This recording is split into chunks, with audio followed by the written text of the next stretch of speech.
Sardi aşığı bulbul men gülzarı men, seni küylep harmaydıgan dildar men.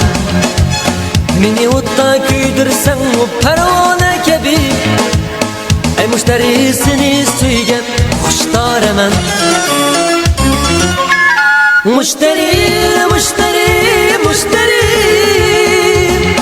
zarlattın sen zarlatma beni.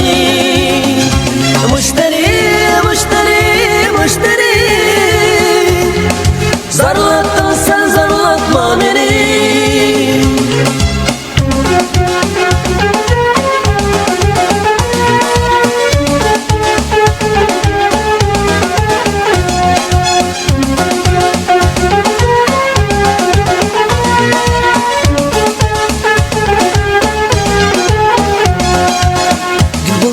Gülge aşık bulbul ekini, seher tanda urup xandan sayraydıgan.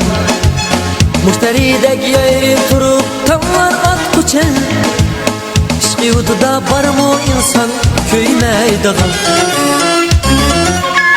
Müşteri, müşteri, müşteri,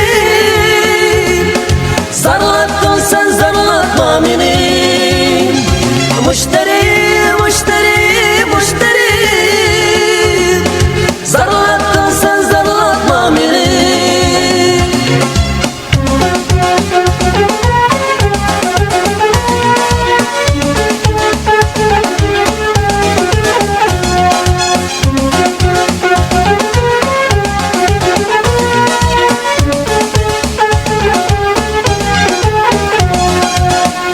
Müşteri, müşteri, müşteri,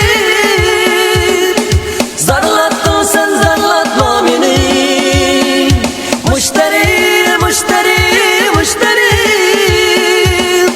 zarlattın sen zarlatma beni.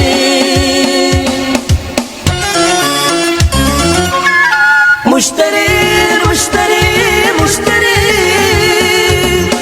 zarlattın sen zarlatma beni. Müşteri.